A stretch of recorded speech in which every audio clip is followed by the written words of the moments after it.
أعوذ بالله من الشيطان الرجيم.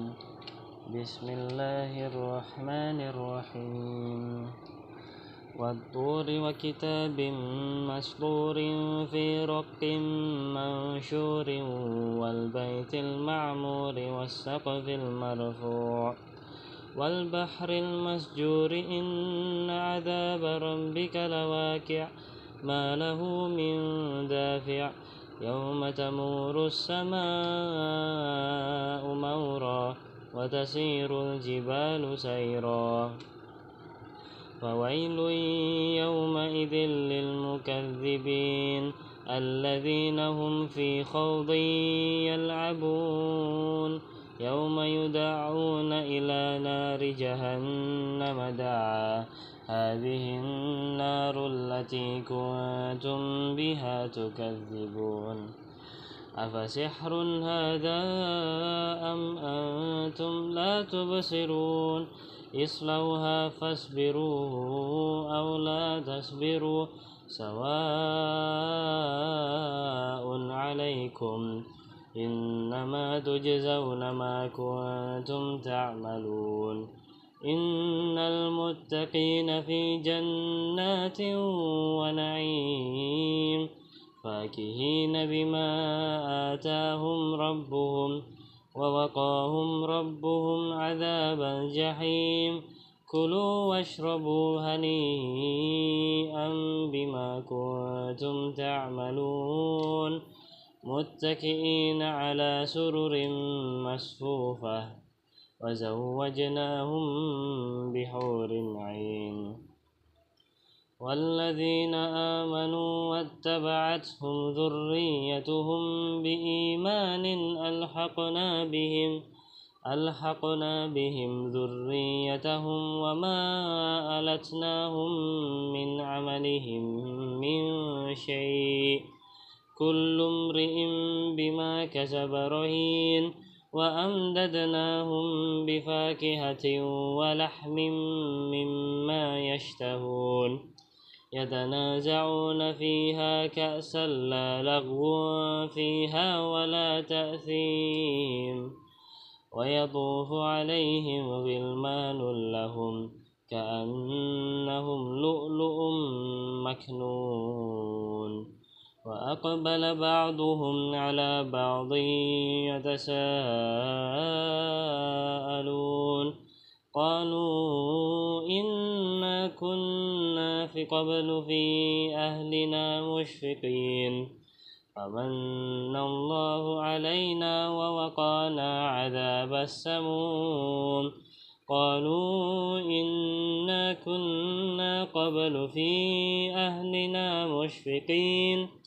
فمن الله علينا ووقانا عذاب السموم إنا كنا من قبل ندعوه إنه هو البر الرحيم فذكر فما أنت بنعمة ربك بكاهن ولا مجنون فذكر فما أنت بنعمة ربك بكاهن ولا مجنون أم يقولون شاعر نتربص به ريب المنون قل تربصوا فإني معكم من المتربصين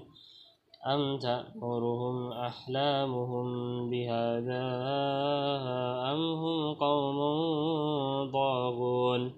أم يقولون تقوله بل لا يؤمنون فليأتوا بحديث مثله إن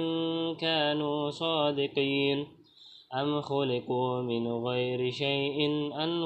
هم الخالقون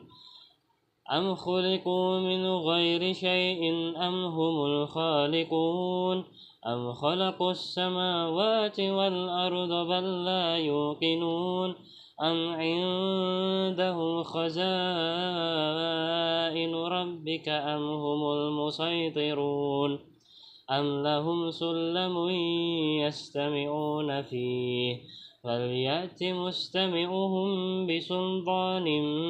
مبين أم له البنات ولكم البنون أم تسألهم أجرا فهم من مغرم مثقلون أم عندهم الغيب فهم يكتبون أم يريدون كيدا فالذين كفروا هم المكيدون أم لهم إله غير الله سبحان الله عما يشركون وإن يروا كسفا من السماء ساقطا يقولوا سحاب مركوم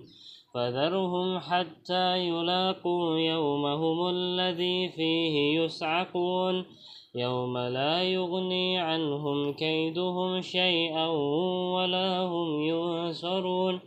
وإن للذين ظلموا عذابا دون ذلك ولكن أكثرهم لا يعلمون واصبر لحكم ربك فإنك بأعيننا وسبح بحمد ربك حين تقوم ومن الليل فسبحه وإدبار النجوم